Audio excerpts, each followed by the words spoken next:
Thank you very much, everybody, for coming along and attending this event. And we're very fortunate that we have a lot of amazing speakers that you can see on the screen now. And they're from the RIBA Gulf, Hong Kong and Singapore chapters. And we are fortunate to have members, RIBA members from Malaysia and far away as South Africa, and of course the UK group. And this is special because this is the first time we actually managed to bring all these chapters together. So it's from around the world, and this is hopefully the start of many more such events. So I'm handing it over to Yutaka, who will introduce today's topic.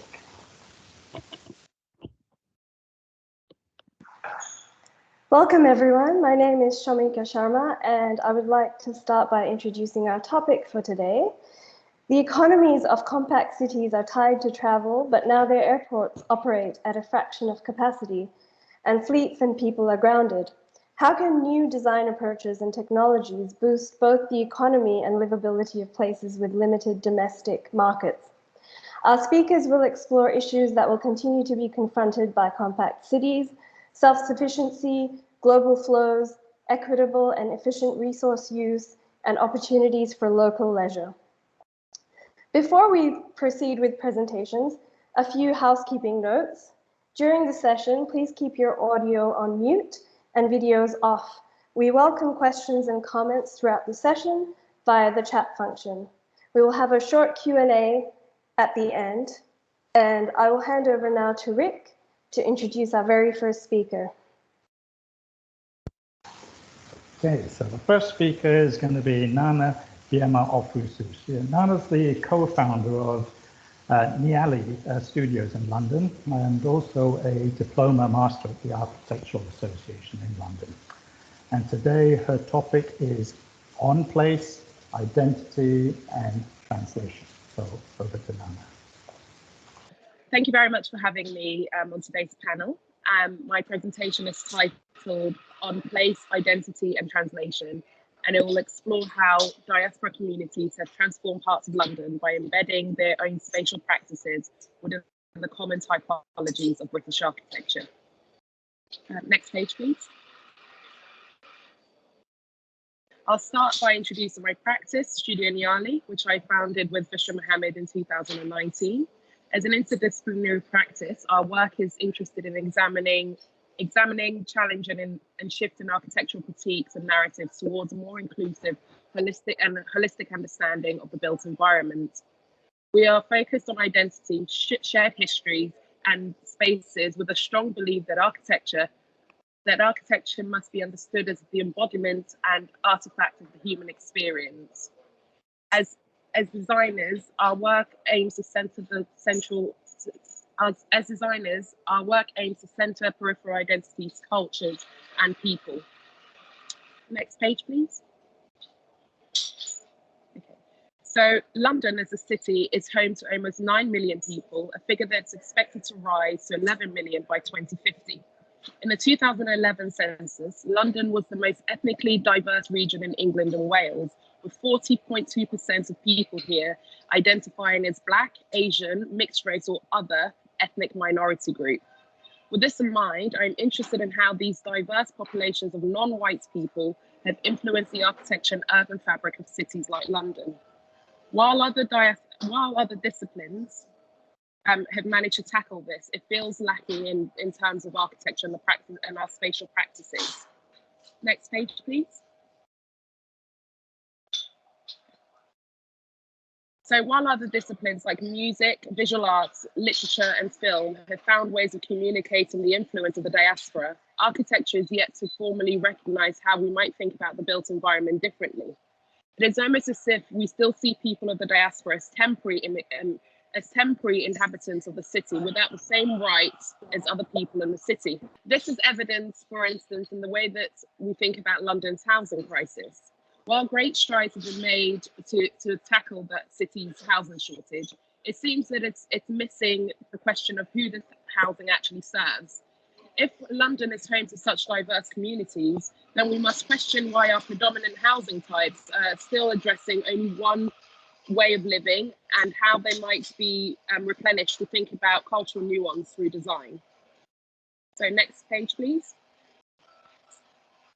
I offer up Rye Lane, located in Peckham in southeast London, as an example of how our cities might be transformed and become more accommodating towards non-white communities.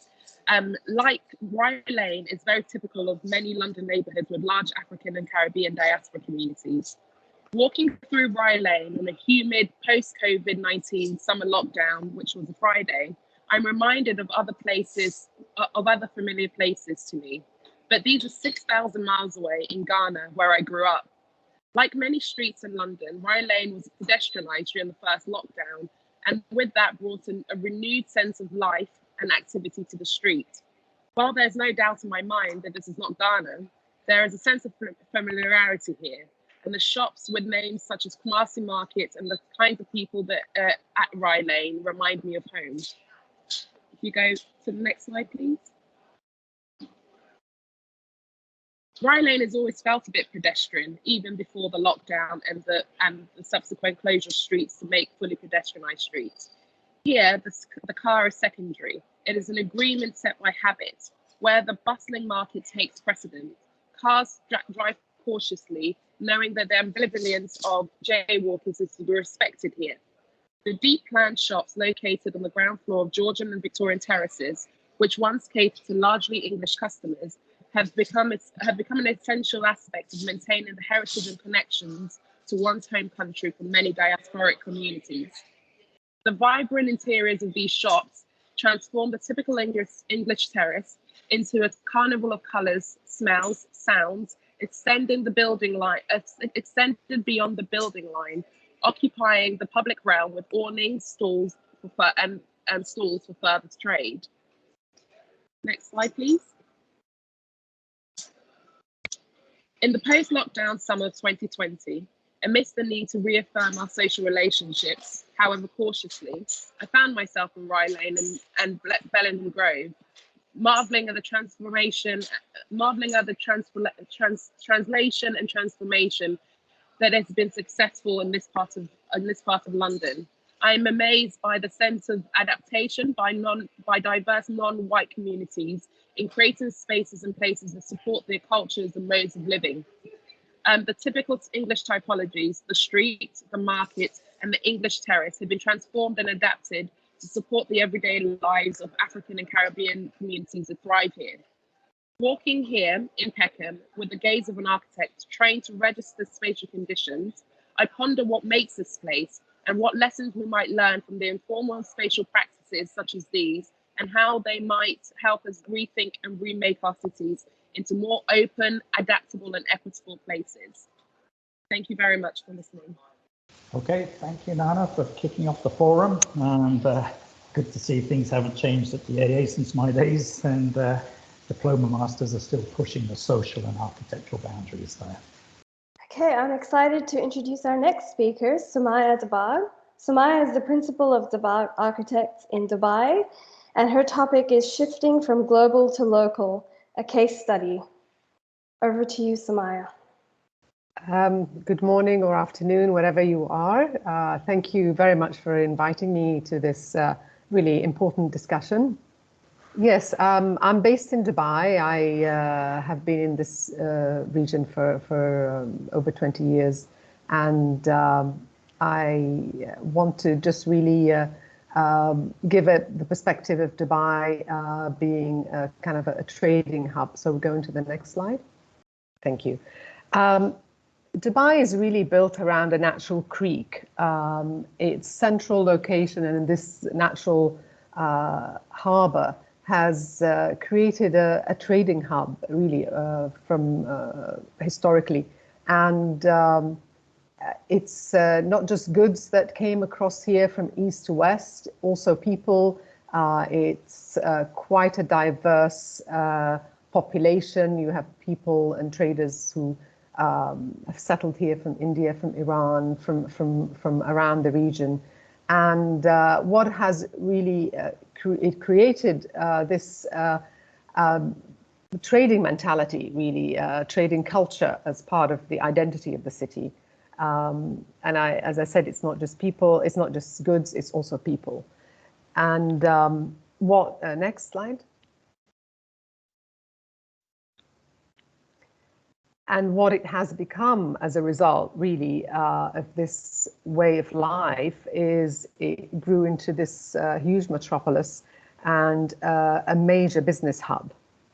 And then COVID happened. In 2020, everything came to a halt, movement, people, goods completely stopped. And on top of that, as things started to ease a little bit and restrictions eased, we had the Suez Canal crisis, which really caused havoc in the movement of goods in and out of the city. Next, please.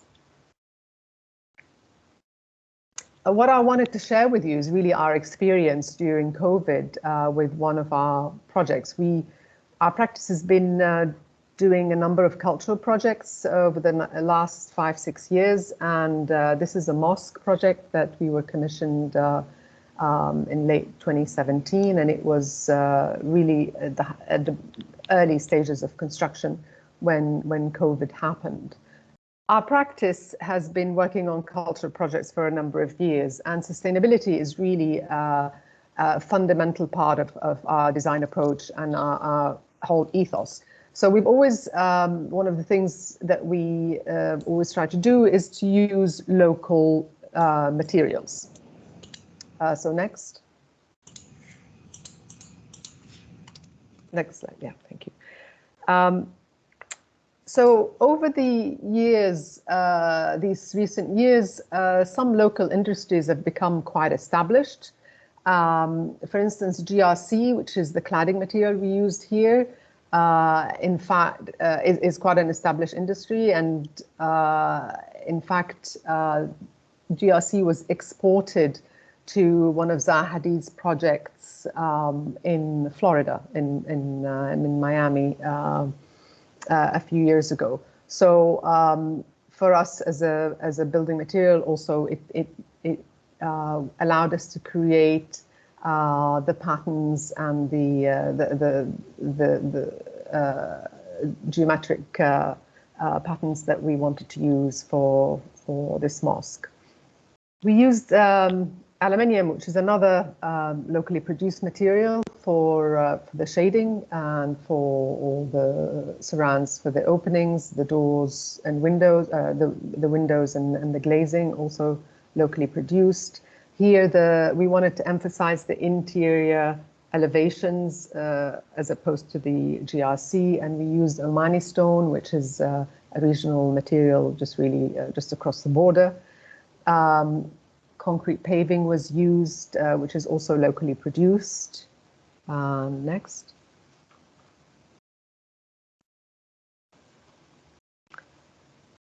Yeah, this is the shading structure, which is in aluminium, creating these lovely patterns on the facade. Next. Ceramic tiles and sanitary ware is also another manufacturing business that is done quite well over the years, and also exports, as I understand, regionally. So we were able to use that for all the wet areas and the sanitary ware. Next. Internally, I mean, all the materials are quite simple. Gypsum, all the joinery was also produced locally. Next.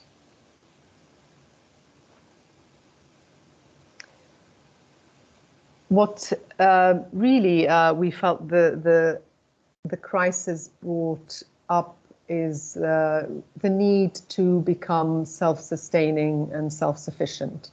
There is so much carbon footprint energy is used from importing goods from elsewhere, which has been the kind of mentality. Anything that comes from abroad is better. There's that sort of mentality here, and I really hope that this is a wake-up call, and that it will accelerate the change needed to change this mind shift towards a more sustainable city.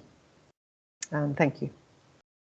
Thank you so much, Sumaya. That was such an interesting discussion, and it's so nice to hear about Dubai in terms of its history and to see a very sensitive approach to a kind of contextual architecture using local materials. So thank you so much. And I'm looking forward now to hearing from our next speaker, Sarah Lee. Sarah is the founder of Sky Yutaka in Hong Kong, an honorary officer of the Hong Kong RIBA Chapter, and a lecturer at the University of Lincoln in Hong Kong. Her topic is shifting spaces. Over to you, Sarah. Great. Thank you to Archifest and to the Singapore chapter. I'd like to reflect on how we've been working from a small practice perspective and how the impact of the pandemic has really affected the approach in our design process and teaching. So since our days at the Bartlett, we've approached design as a continuous process and an ongoing exploration with its architectural landscape. And we actively test ideas through iteration of installation projects, which help us to explore future possibilities for interactive spaces in the public realm. As architects, we feel it's important to look at design from different perspectives, and I'll share one aspect of our work, which is how we directly engage with the community through installations and to allow us to better understand the spaces for whom we're designing for. Next slide, please. So for some time, our practice has been exploring through making and how design technology can begin to shape or augment the space.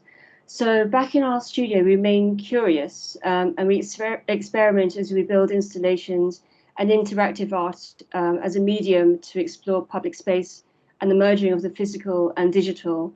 Hong Kong's a very active urban city, and in this kinetic pavilion structure, we developed a narrative in direct response to the nature of this changing site. Technology is integrated into the installation. So in these canopies, these are activated by when 3 people come together to create a social and positive experience. The design process requires careful coordination and was realized through a result of collaboration between diverse disciplines. So we have the architects, structure, electronic engineering, pneumatic system specialists, programmer, artists, fashion designers, composers, and choreographers. And most importantly, a very supportive client as a collaborator. And during the installation, we also developed a community program working with a choreographer to devise a series of performances which involved transforming part of the electronics into wearables to tell a story about nature and technology coming together. We see this very much as a prototype, which is a potential in the bigger context, and how we as designers can create a positive impact in our daily lives. What we enjoyed here is really how interventions can bring people together, and we can really start conversations. And we had a visit from Archigram's Dennis Crompton one day while the performances were underway. So it was nice how the community, designers, performers can really engage together. So next slide, please. So since the era of COVID, we've had to constantly rethink our tools and strategies. And as architects, we're interested in the potential to develop intelligent buildings which create a relationship with the users and respond to lifestyle and the environment. And in one of our most recent installations, this resulted in a research in testing various interactions using computer vision and AI, where triggers like movement, touch, and even smiles become integral to the work, and how we humanize our relationship with technology as a tool to promote interconnection and social interaction. So responding to the new norm of wearing face coverings, especially in Hong Kong, we seek to develop a network by creating a web server and interface with a mobile phone to initiate a sequence. So this project is a direct response to the global shift in online communication, and through making of this gives us a vehicle to explore how design and technology can begin to shape or augment spaces. Next slide, please. So one aspect affecting the industry is the way that we operate in recent months. So when it comes to overseas projects and production, so instead of our usual process of traveling to conduct production checks, we found that we increasingly have to make use of technologies like 3D printing, CNC, and recently 3D scanning into our workflow. We are active in staging of exhibitions and scenography, which become, again, a platform for us to research and experiment with materials. And particularly in this field, we're especially conscious of the environmental issues with transportation and wastage in the construction industry. So we do a lot of research through prototyping and worked on overseas projects in the US and China, where the design is informed by materiality and the possibilities of digitally driven production methods. And our approach with a project in San Francisco is to design in Hong Kong and establish a dialogue with the local fabricators in the US, which resulted in production in the US based on our files from Hong Kong. So what we save is material, transportation, and make use of local fabrication tools and time. In our practice, we've been steering towards a more digitized workflow and shift to an increasingly BIM-centric mode of working. This is, I think, in part being expedited by the pandemic and motivates us to improve our skill sets and invest in new design tools. So in this exhibition on the left, we CNC produced the furniture from standard 4x3 timber sheets, and all the joints and surfaces were produced within the sheets, and the negative of the furniture becomes the ceiling. So every part was used, and as with most of our exhibitions, we consider the afterlife at the outset of the design. And in the closing, we donated the furniture to local schools and artist studios, and really, I think we, as designers, we have to be kind of conscious of the kind of lifespan of the exhibition, of the projects. And on the right is a prototype for a range of modular furniture for M+ Museum's learning space, which opens next month. Here, the design really evolved as a dialogue with the team. So unlike the galleries, which have defined programs, the content will be developed with the community. So the design needs to be flexible and respond to changing conditions. Next slide, please. So a very different scale. As the prevailing pandemic has restricted travel overseas to a great extent, here people are being really drawn to discovering other parts of Hong Kong, and visits to the countryside have become more commonplace. Here, infrastructure is a ubiquitous part of our daily life and occupies a large physical space within the city. And in this ongoing architecture and landscape project we're doing with the Water Services Department, we consider how city infrastructure can integrate with public space, and we wanted to create a link through landscape. So really there's a need to look for ways in which to integrate amenity value in the city that's relevant to the local community, and quality outdoor spaces become increasingly more important for well-being and livability. And my final slides. So in this era of online hybrid learning, public engagement is necessary, and the need for physical experience and interaction remains very important. So as part of our work, we like to engage with the next generation through teaching both at university level and also with school children, and to return back to the joy of making and design through storytelling. So since 1971, NASA worked for 10 years with artists to imagine the future of lifestyle in space through drawings. And this became part of an introduction to a series of workshops with local primary students, where we invited them to talk about their aspirations for their future in this developing fourth industrial revolution, and how they consider their future Hong Kong. And this reminds us of the importance of interaction in education, and question of how design can contribute to the ongoing dialogue.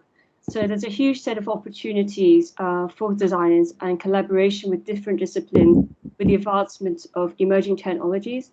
But history shows us the constant innovation and creation ideas as society, culture, and cities evolve, and how we as designers can respond to the new challenges. Thank you. Well, thank you so much, Sarah. That was very insightful. I loved your reference to the joy of making, which I think sums up so many aspects of your practice.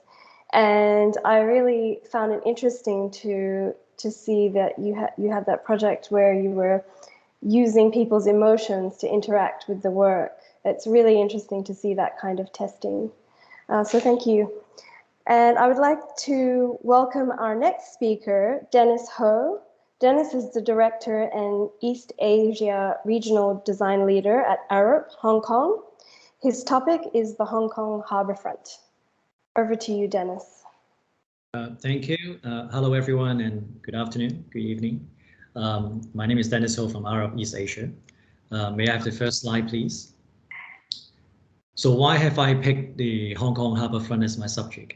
It's probably one of the most well-known postcard destinations in Asia, and I just happen to be very passionate about our waterfront.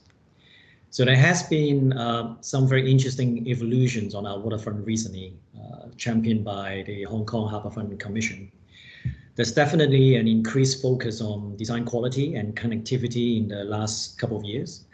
And with the new paradigm shift, COVID, lockdown, changing lifestyle and culture, how do we actually capitalize on this amazing public realm to boost our economy and livability that is right on our doorstep?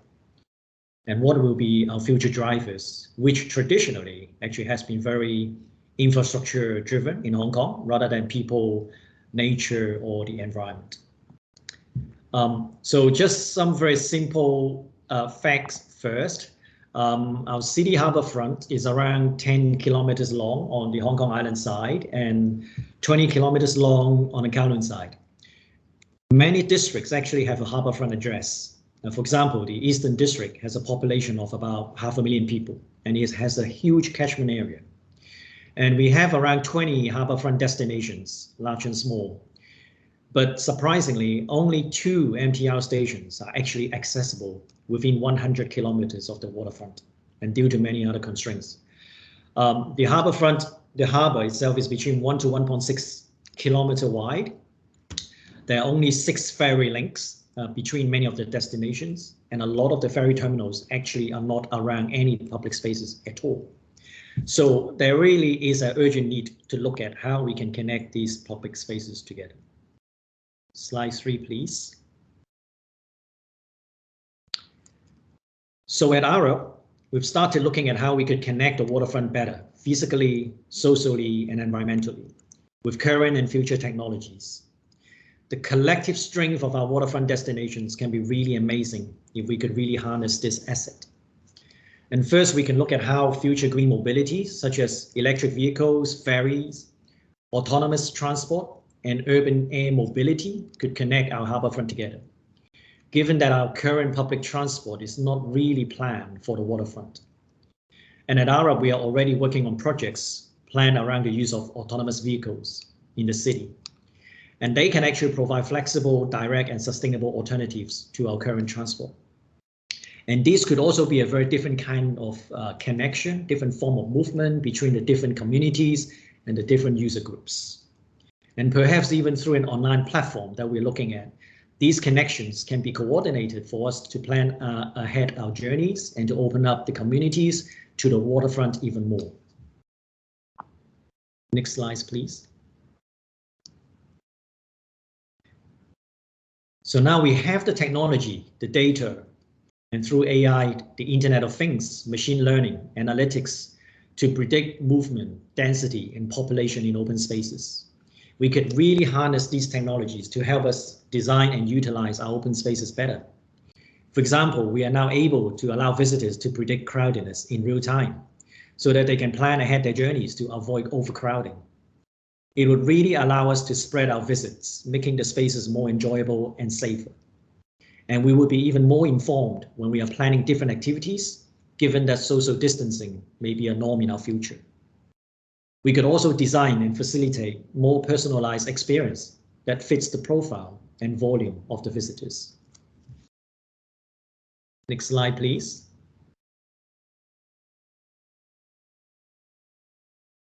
So looking at this, there are actually many different other aspects that we could include.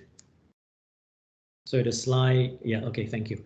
So looking at this, there are many other aspects we believe that we could include into this kind of interactive and intelligent system. For example, events and program. We could curate and link all the waterfront events together, and even with the schedule of our green transport. Visitors can share their unique experience across different open spaces through VR and interactive technology. We could showcase and illustrate how greenery is used and managed to create better urban biodiversity and nature-driven environment. We could detect weather conditions in real time so that intelligent thermal comfort devices could create optimum environment. For example, at ARUP, we have already been looking at how smart technology, air induction units and air purification systems can actually help to create better user-focused microclimates, especially in open spaces. We could analyze our energy consumption, rainwater harvesting, waste recycling, and how renewable energies are being utilized in all these public spaces. And equally important is actually to educate and to raise awareness of our visitors about these sustainable systems. And in many respects, we really want to treat the harbourfront as a total ecosystem that is interlinked at all levels. Next one, please. So this is my final slide. So we're predicting in the future, technologies would definitely allow our waterfront to be much more connected in physical, social, and environmental terms, making these spaces more inclusive and people-focused. We can look at the design of these spaces more cohesively and effectively through these systems and technologies. It will, of course, require collaborations between our governments, planners, private enterprises, public stakeholders, and our local communities. But I believe that in Hong Kong specifically, we are heading in the right direction with the support of our Harbourfront Commission and our very talented designers. And there's a very strong momentum now to start creating better places. And we understand what the real drivers of change of our waterfronts are. Thank you very much. Thank you so much, Dennis. That was such an interesting discussion. I think a lot of cities have these poor relationships with their waterfronts.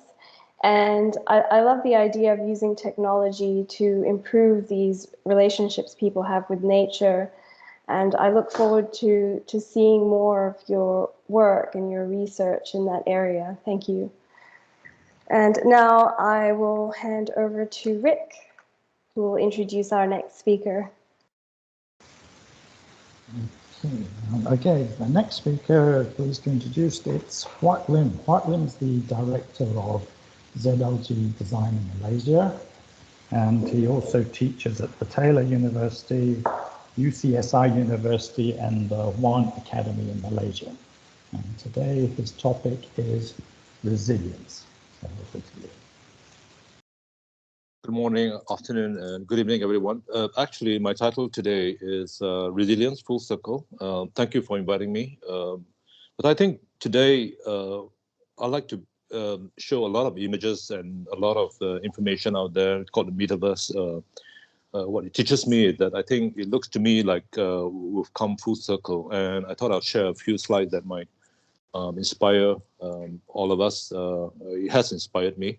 I start off with this beautiful image by Brago that I use quite a lot in a lot of classrooms when we talk about design, master plan, we talk about architecture on a whole, placemaking, genius loci, and all of that stuff.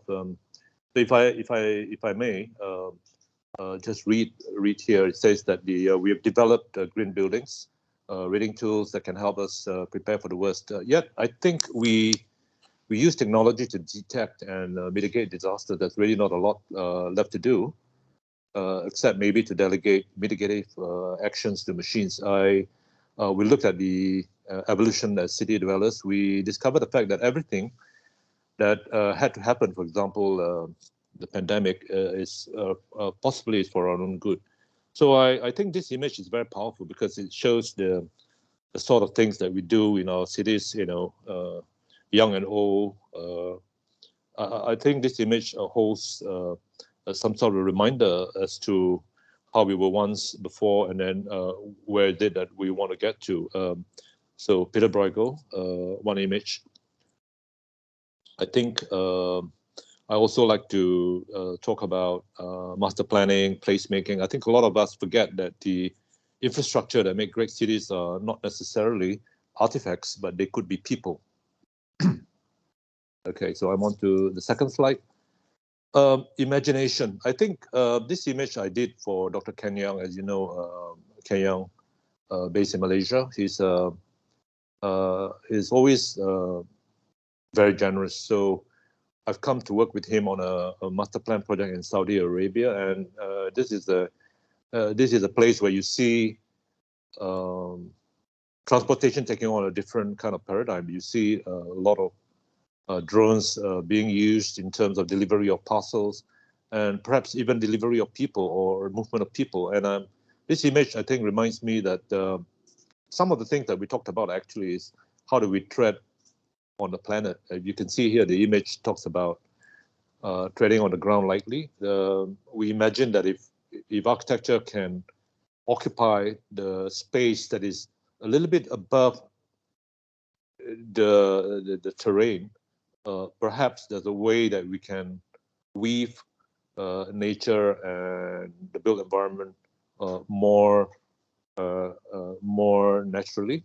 So if I may just read here, sorry about the text here. It says nature's balance forces us to remodel biophilic types to allow for maximum participation and transaction with natural phenomena. In this discourse, where we revisit climate change, we see new uncharted territories pertaining emerging types. What I meant by that is that the building types that we know, I think they are emergent. I think they have to change. So our buildings no longer have to be stiff or rigid, and all the solids that we use, I think they were not too long ago. We have to kind of accommodate this imagined future city that we talked about. I think we have to remodel typology from the ground up. So that would be my second slide. Okay, I think what's important to us today, for me at least, the food crisis, and everyone's talking about, I think, farming as a phenomenon. I think even Rem Koolhaas has gone really, really big on in terms of what his ideas are for the what we do with farms in the future. I think if I can also share the book here on the right, you see here, what Fukuoka talks about is actually, his philosophy is that sometimes we have to leave things alone. I mean, like, I disagree with Rem Koolhaas actually. I think the best way to go about with farming is to preserve and to work with farmers the way they've done things before.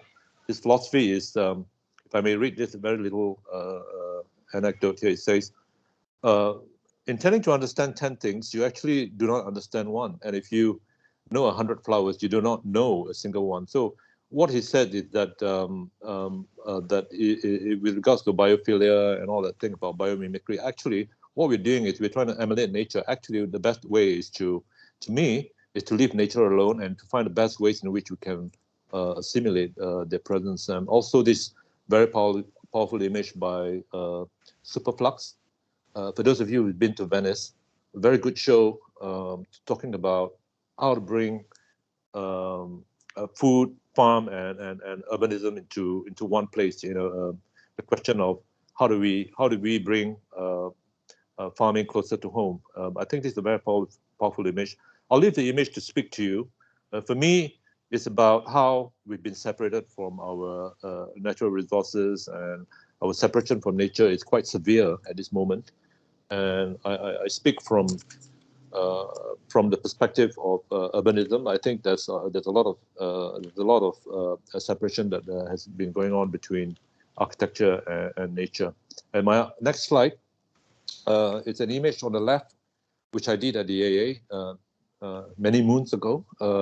It was under the tutorship of Peter Cook, and it shows the idea of the aspiration of a young person trying to leave the ground. And I share with you the philosophy that's written by Calvino. The protagonist is actually a guy called Cosimo, who wanted to leave the planet because he was frustrated with the ongoings and all the things that be. If I may read this, that wish to enter into an elusive element has urged Cosimo into the trees, working now inside him unsatisfied, making him long for a more intimate link, a relationship which would bind him to each leaf and twig and feather and flutter. So I think we have, like I said in the previous slide, lost a little bit of that romance that we have with our natural environment. And the picture on the left actually is about romancing the natural environment. And this was a project, a hotel drawing that I did for the Lido in Venice in 1984. And my other slide, my fifth slide here, is about crafts. And I'm sorry about all this.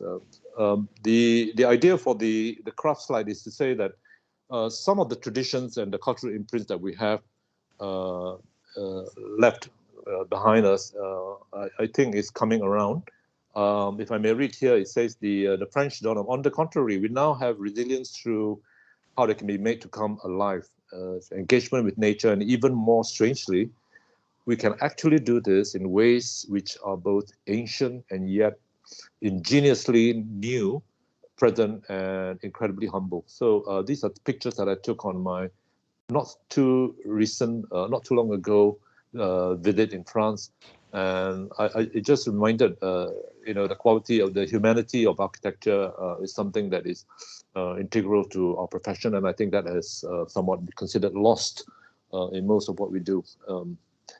My final slide is the best way for me to convey the lessons that I've learned from the AA and the lessons that I've learned directly from Dr. Gordon Pass. It's a case of communication and through his teachings, which is called the theory of conversation. And what I have here is actually a drawing that was actually inspired from my conversations with Dr. Gordon Pass, who talked about the fact that buildings are designed for human beings, and that it is only through dialogue between any two persons that we can create intelligence. With that, I think I've ended my slide. Thank you so much for the time, for listening. I'll stop sharing now. Thank you. Okay, thank you, Huat. That was interesting and, as usual, very thought-provoking and slightly over the top of my head. So we're very clear your presentation.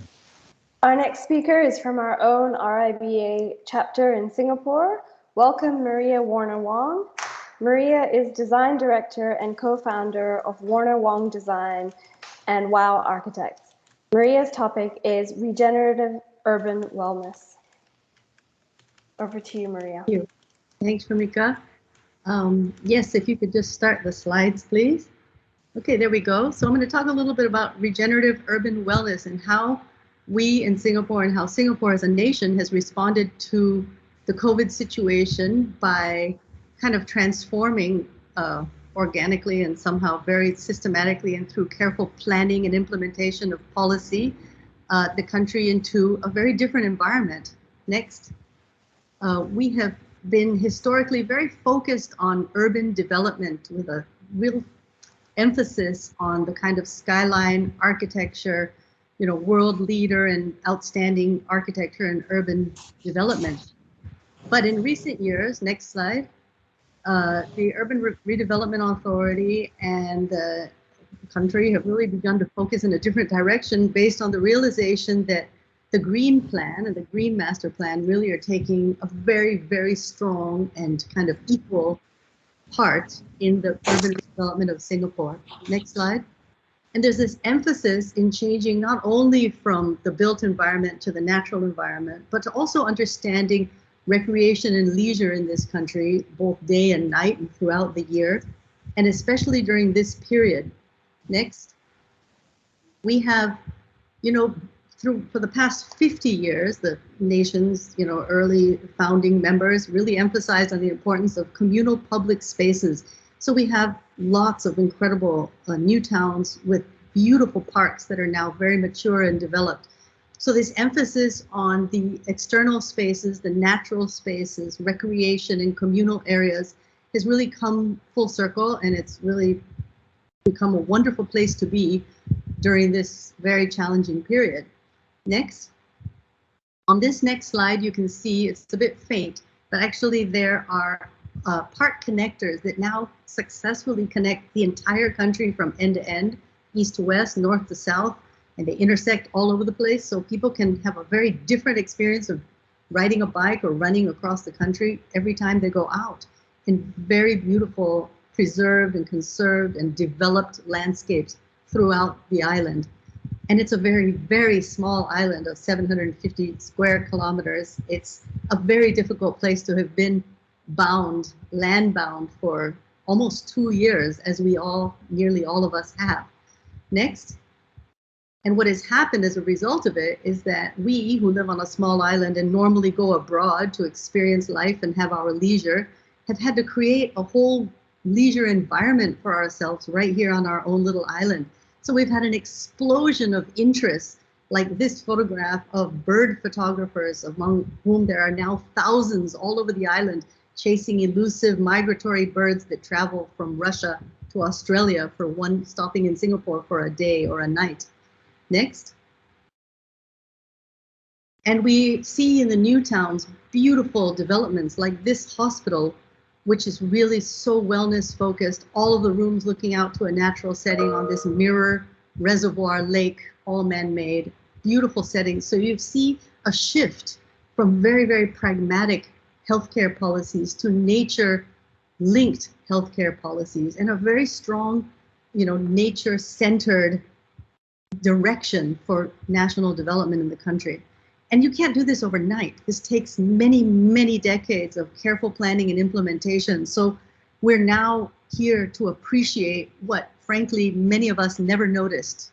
We have 350 parks and gardens, and I made it my own personal goal during COVID to visit as many as possible after I realized I hadn't even visited 30 parks and gardens. And now maybe I'm near 100, but that's not even a third of what we have. And when I discuss it with people, they also say they haven't been to 90% of the parks and gardens in Singapore, because we always go abroad. We have beautiful, countries all around us to travel to, and we try to get out, as often as possible. Next. And at WOW Architects and Warner Wong Design, we also realized through this time that we had to really rethink and emphasize on what the most important objectives of the organization and our professional goals as architects really are, and as people in this community, was to create new paradigms that really support the changing built environment to help our clients build the teams and work together with us and others. Next. And so we actually developed this new kind of model of how we want to work, rather than us working with go back one slide, please. Rather than us working, with clients, we're really trying to work collaboratively with all of the people on the team. So you can see that it's this collaboration between operators, leaders, clients, financiers, media, academia. We all want to collaborate and learn from each other and work together. And we feel that this is how we're going to leapfrog into where we need to be for sustainability. Next. And as it happens, although the vast majority of our work over the past 20 years and 30 years of our career has been outside of Singapore, we had the opportunity to participate in a competition back in 2017 for a very important project right in the middle of the Central Catchment Reserve, a nature reserve, where a decision had been made to build an eco-accommodation, the first of its kind in an urban center where it's right in the middle of an urban, nature reserve, and to actually insert a hotel adjacent to a zoo and a bird park and several other spaces. Next.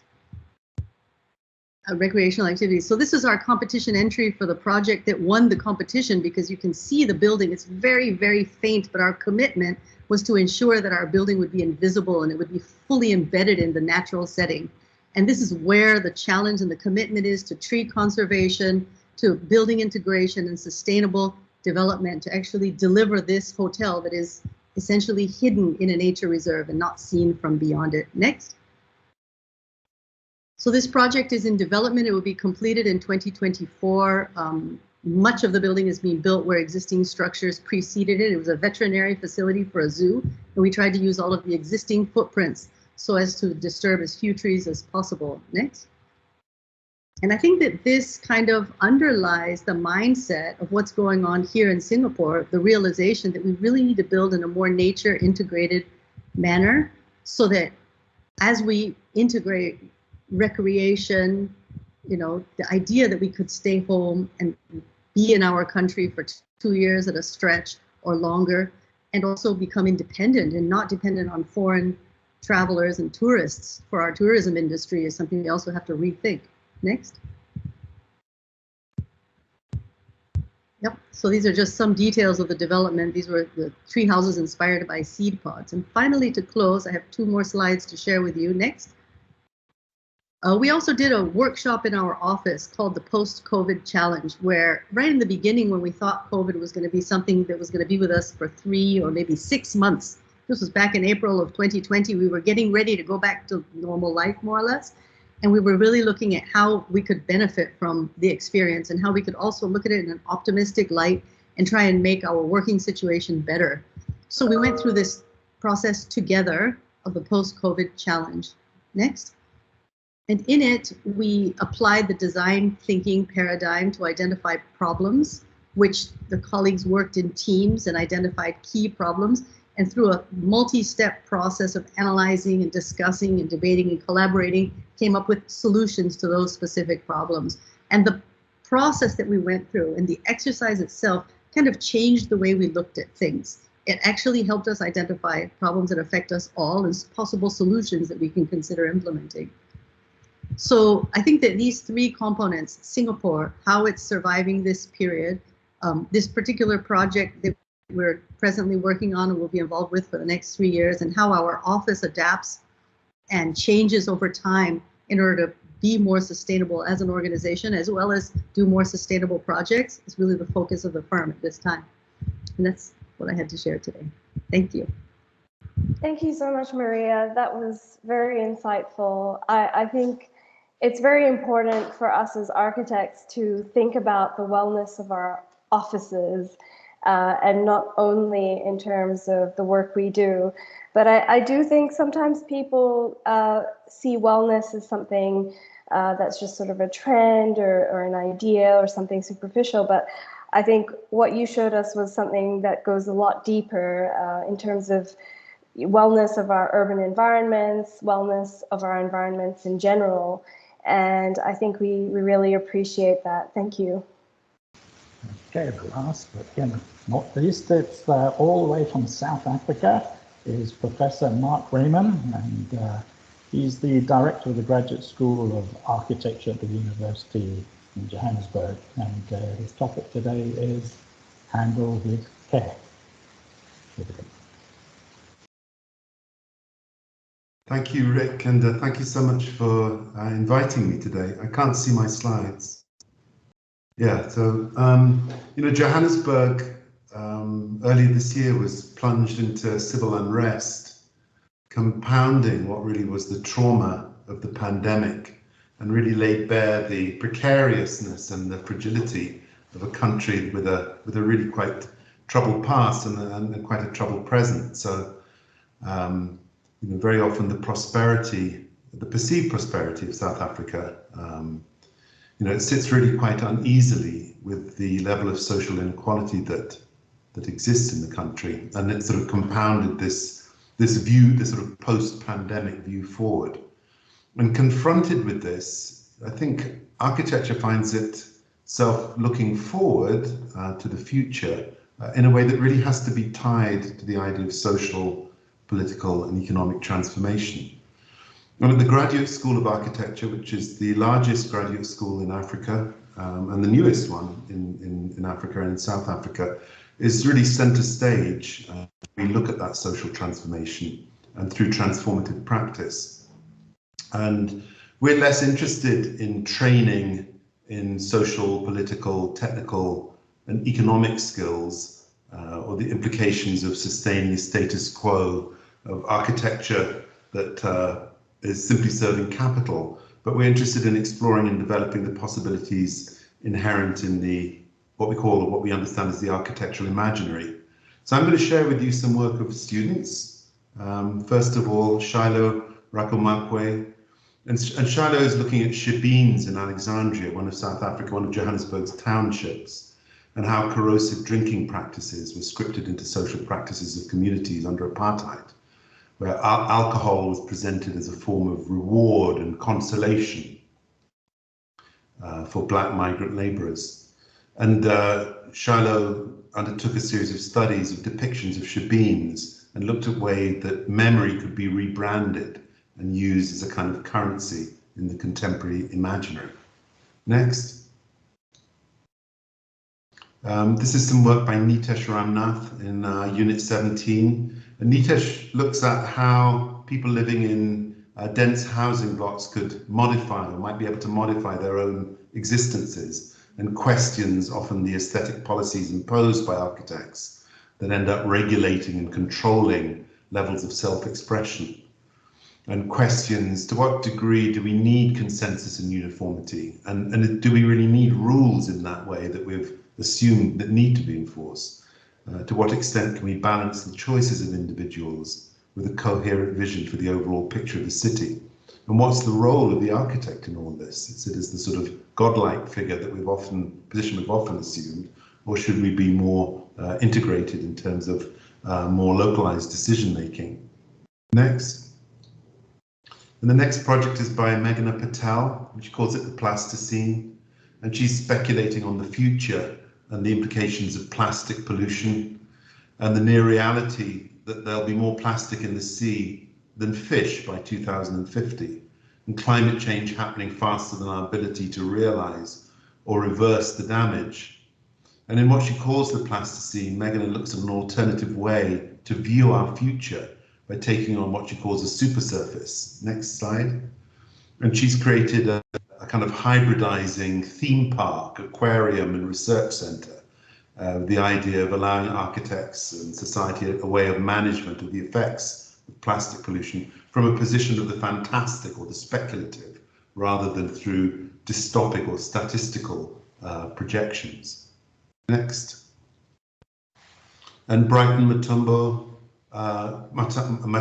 from Unit 19 in his project Cartographies of Masculinity, also using this idea of fantastic image making. He looks at the tradition of colonial boarding schools that produce and sustain toxic hegemonic notions of masculinity that continue to negate identities. He's created spaces that at a ritual level create cultural practices that through architecture intercept these ideas and notions and interrogate the idea of sanctuary, and proposes a kind of male sanctuary, the idea to liberate masculinity from its current troubled state. Next and last slide.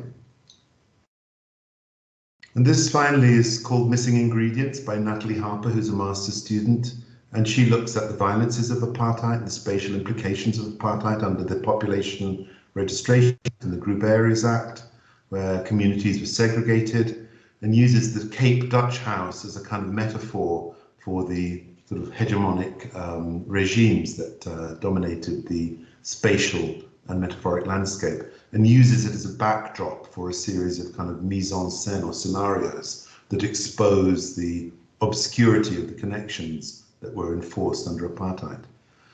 So these are all really, I suppose, images and themes that our students are dealing with.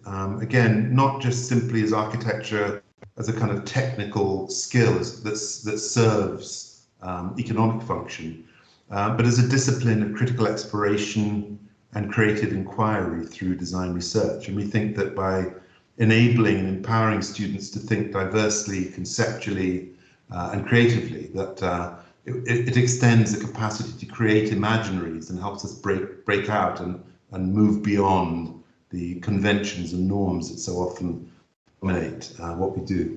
Thank you. Okay, thank you very much, Mark. It's always interesting to get a student's perspective on this, especially on such a grown-up forum. It's always, they can often see things that us old folks can't. So yeah, it's very interesting. So yeah, to wrap it up, I mean, thanks very much to all the speakers. It was, amazing range of topics, and we've got a few questions. But before we start the questions, Sumaya would just like to say a few thanks. So I'll hand it over to Sumaya. All right, a big thank you again to our fantastic speakers. Thank you to the SIA and the team behind Archifest, RIBA HQ, and the RIBA Singapore Chapter for organizing this, as well as the Archifest committee behind this. So let's begin our Q&A. I think the first question that we have here is, I will address this to all the speakers, if that's okay. the question is, how do we incorporate user-friendly technologies into the design of our public spaces and engage users at the same time ensuring inclusivity of disadvantaged communities such as children and wheelchair users in using these spaces? Sarah, would you like to start? Sure. I think it's a very good question. I think it's very important to make technology accessible and try to make sure people are engaged and involved in the process. So we do a lot of prototyping and testing, but also consultation with the clients, with the stakeholders.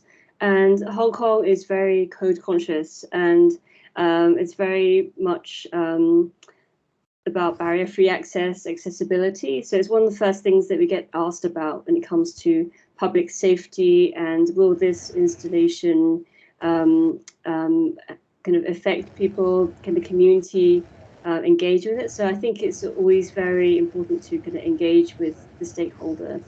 I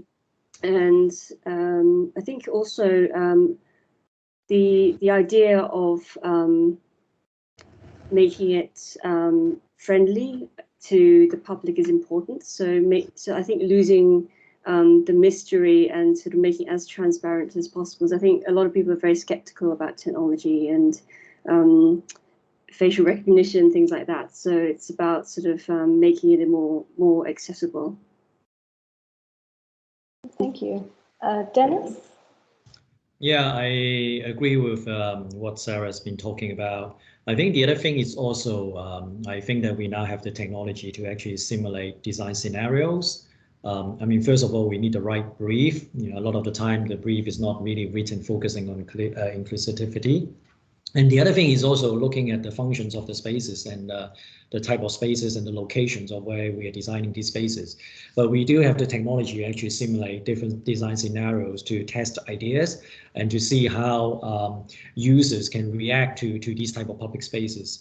You know, that's on the design front, but at the same time, I think technologies can also allow the users to understand the constraints and the restrictions of different type of open spaces so that they know what are the best places to go to for certain type of activities. So, you know, through the different kind of technologies and advanced innovations, you know, I think we are getting much better, but of course there's still a long way to go in the design of these public spaces. Yeah. Thank you. Thank you. I have another question. This is a bit more generic, but one of the recurring themes is our relationship with nature.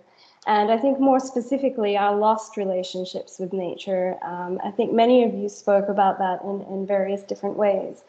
And I was wondering if any of you had anything to say in terms of what you would like to see in the short term towards repairing this relationship and or in the long term. I think what Maria, I think, mentioned, it's happened to most of us here, that with the movement restrictions of COVID, everybody was kind of forced to explore their own doorsteps. And especially in this region, in the Gulf, where there's, you know, there is a transient community, but also people always kind of want to go away.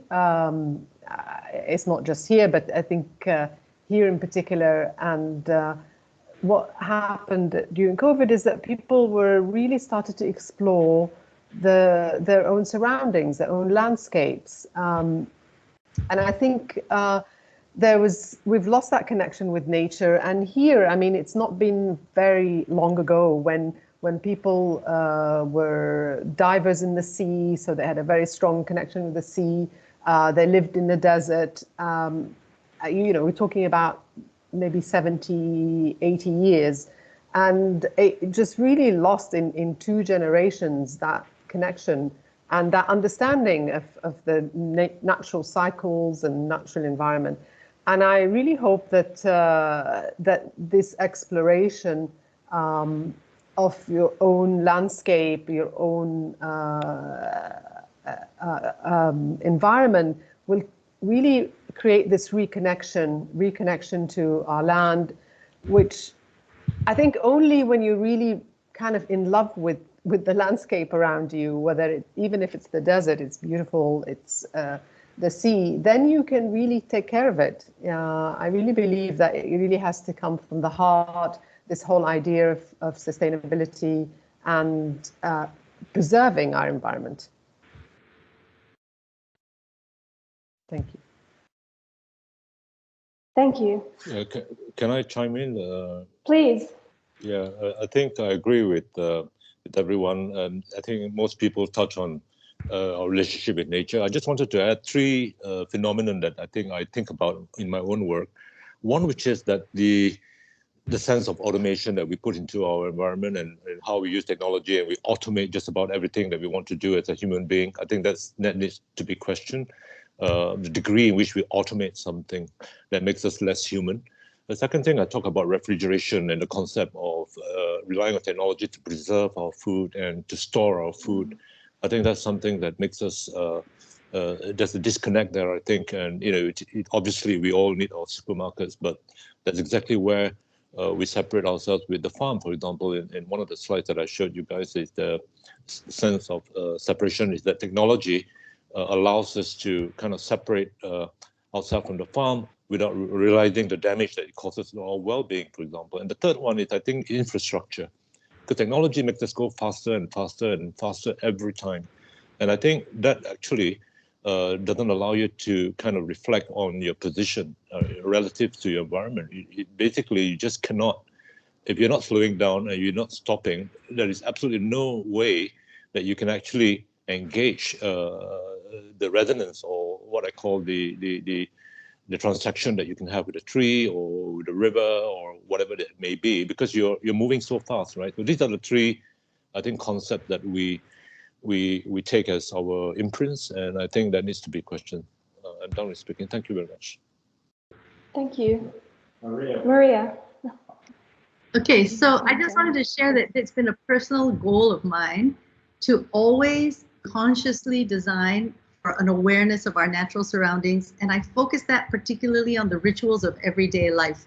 So I always look at staircases, bathrooms, kitchens, laundry areas, entrances, and not the main spaces where we live, but the spaces that we pass through on a daily basis. And I always try to make many connections with nature, whether it's seeing the sky, the clouds moving, the wind, water, landscape, whatever it is. And we live in an increasingly high-rise environment, more disconnected from the ground. So that opportunity to touch on the ground becomes, how we design it becomes so much more important. So I think these are the two things that we constantly focus on. And personally, I find that, nature is like therapy for me. I encounter it every day. I go out and I touch, even if it's a small plant, I will have to connect with it in order to feel healthy. That is my breakfast, is touching, feeling the sun on my skin. We also, in the tropics, we have such a convenient air-conditioned environment, and we become allergic to the humidity and the heat. But actually, we do need to go outside and sense the seasons and use our physical ability to sense the passage of time. We can't live in that refrigerator, just like our food doesn't nourish us if it lives in a refrigerator. We don't nourish our community if we live in a refrigerator either, right? So I think the idea of the organic food and the organic people helps people understand that we are part of nature. We're not separate from nature. And it's that phobia of being separate from nature that makes us feel helpless, like we can't help nature. But when we realize that we are part of it, we're connected to it, we help ourselves, we take care of our own health, we're already helping nature, and we help our community, our family, and the people around us. And really touching a leaf can kind of go very far. It's amazing. Yeah, I agree. Thank you so much. I think that's all we have time for. So I would like to say thank you so much to all our speakers. And thank you very much to Rick for co-moderating. And I would also like to thank the RIBA again, SIA and Archifest. I think this is a very interesting discussion. Rick, any last words? No, like I say, it's one of the first time we've done this, and hopefully it's not the last one. It's very interesting to get perspectives from all around the world, and it kind of opens your eyes to seeing things from a completely different side. So yeah, let's hope we carry on, and then with a bit of luck, we can have the after show party with everybody here next time. So that's fingers crossed. Okay, thank you very much for everybody. Thank you. Thank you, everyone. Thank you. Bye-bye. Thank you. Bye-bye. Thanks for inviting. Thank you. Bye. Thank you, everyone. Thank you.